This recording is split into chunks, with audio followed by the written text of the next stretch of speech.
everyone, and welcome to Jane Talks Real. It's Slayer Sunday, where I will be talking about and reviewing all the episodes of Buffy the Vampire Slayer in order. Today I'm looking at Season 2, Episode 6, Halloween. We begin the episode at Pop's pumpkin patch, where Buffy is fighting a vampire. The fight is being recorded by a second vamp, but don't cameras use mirrors? Oh, whatever. It's a pretty cool fight which switches back and forth between perspectives, until Buffy dusts the guy with a sign. Camera vampire runs off, and into the credits we go. Buffy is late for her date with Angel, which gives Cordelia the opportunity to swoop in. But Angel wants to make things work with Buffy, until Cordelia mocks her and she splits. The next day in school, Snyder forces Buffy, Willow and Xander to volunteer to take some kids trick-or-treating. And this douchebag doesn't seem to understand how volunteering works. They're all going to have to find costumes, as Snyder says they're mandatory, and Buffy is annoyed that her night off is ruined because vampires don't venture out on Halloween because they find it tacky. This meathead Larry asks Xander if Buffy is single and then makes lewd comments about her, so Xander stands up for her honour, only for Buffy to swoop in and save him, seriously harming his manhood. After Xander stomps off, Willow and Buffy big time fail the Bechdel test and plan to read up on Angel in Giles' private books. Buffy tries to sneak into the library, but she's spotted by Giles, so she encourages Willow to go for the book and causes a distraction by telling Giles that Jenny thinks he's a babe, and then runs off awkwardly. In the stolen book, the girls see a picture of the kind of woman Angel hung out with when he was human. Cordelia comes in being her usual annoying self, asking about Angel, and Buffy tells her he's a vampire, but she doesn't believe her. She departs with this line: "When it comes to dating, I'm the Slayer." And seriously, who wrote this shit? Oh wait, the guy who did got fired after completing it. Well, this is awkward. The girls go shopping for costumes, and Willow picks up a Party City ghost costume, but Buffy tells her she needs to stop hiding or she won't get noticed.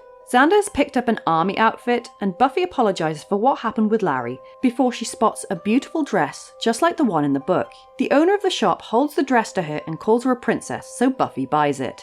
Meanwhile, Spike is watching the tape of the opening vampire fight when Drusilla spouts out some nonsense, but mentions things are changing and it will make the Slayer weak. The shop owner is doing some sort of ritual, and really dude, bodily fluids are not a good substitute for eyeshadow. He prays to chaos, or for chaos. Either way, shit's about to go down. It's Halloween and Buffy's all dressed up in her fancy lady costume when Willow comes in really uncomfortable in her best hooker attire. Xander comes to the door in love with Buffy's costume, but Willow backs out and throws on her ghost sheet. Buffy is given her trick-or-treat group, which consists of a bunny, Batgirl, and maybe a reindeer? On Halloween? Really? Pirate Larry is a dick to Xander, and yay, Oz is back again! Kitty Cordelia moans at him because she hasn't heard from Devon before he unknowingly bumps into Willow. Aw, they're so cute! It's time for trick-or-treating, and where did Buffy pick up this extra kid from? There was no small daffodil in her original group. Maybe this guy has got something to do with it because he's still chanting or whatever. He declares it's showtime, and this little kid turns into a frickin' demon! They try to strangle this old lady and then fight each other, but Willow can do nothing to stop them because, oop, her heart just stopped. A change comes over Xander and suddenly he's holding a big-ass gun, and then Willow steps out from her body, and hold up, this is where she fell. So where did this door suddenly come from?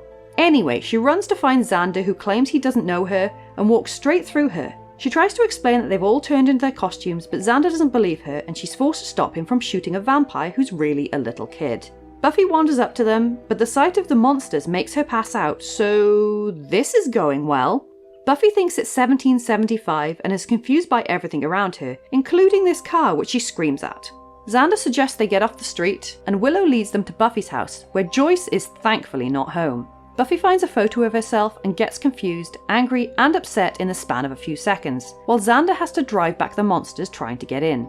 A scream is heard, so Xander heads out, only to find Cordelia fleeing for her life and brings her back to the house, where she is very aware that she's not really a cat, thank you very much. Damn, I so desperately wanted some version of this. Yeah. She complains that the costume shop she went to won't be happy she wrecked her costume, and Willow blurts out a quick explanation before rushing off to get help. Spike is out on the street, loving all the chaos, while Xander comes across a photo of the three of them together and realizes that Willow must be telling the truth. But Buffy refuses to believe anything. Angel wanders in, and Giles is suddenly aware of the hubbub going on outside. Willow phases in, scaring the bejesus out of him, and Cordelia has to explain to Angel what's happening. They don't know who they are. Everyone's turned into a monster. It's a whole big thing. How are you? The power goes out and there's a vampire in the house who didn't need an invite because it's actually a student, I guess, so different rules? I don't know, but in the struggle, Angel vamps out, so of course Buffy screams and runs away. Good job, everyone! Willow fills Giles in on what's up, and when he judges her for her costume, she defends herself by saying Cordelia is dressed as a trampy cat. But then they realise that Cordelia wasn't affected like everyone else, because she got her costume at Party Town, not at Ethan's like they did. Buffy, lost in the street, runs into Pirate Dick-Faced Larry while Giles and Willow investigate the costume shop, where they find Ethan's little shrine, and Giles tells Willow to run because he knows this smug douche. Xander tackles Larry and beats the crap into him. It's strange, but beating up that pirate gave me a weird sense of closure. But no time to celebrate because Willow warns them to get moving because Spike and his goons are after them. Giles and Ethan clearly know one another, and the conversation that follows alludes to Giles putting on an act and not showing who he truly is. Giles has no time for games and punches him out.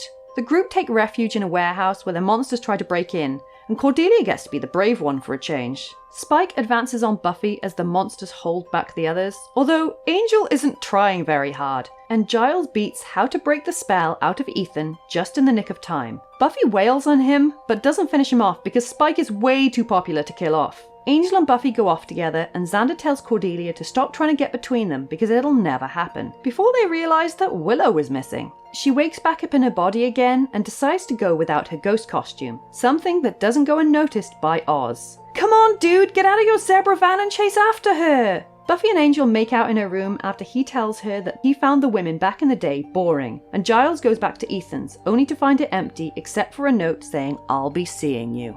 This was a fun episode, I really enjoyed it. Anytime there's amnesia, when I grow up, I'm gonna have so much amnesia, and the characters get to play someone other than themselves, it's always a good time.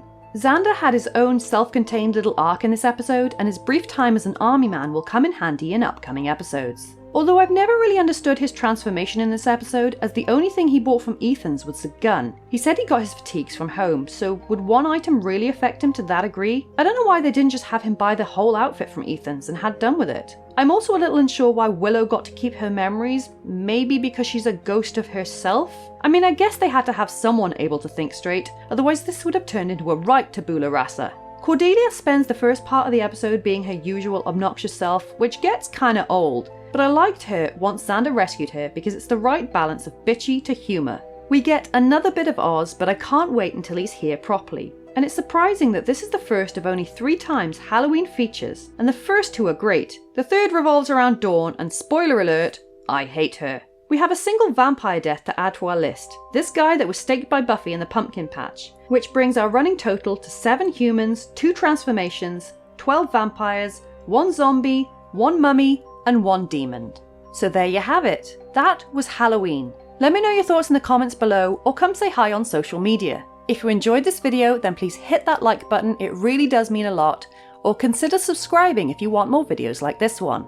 Thanks for watching, I'll speak to you soon, and don't let the vampires bite.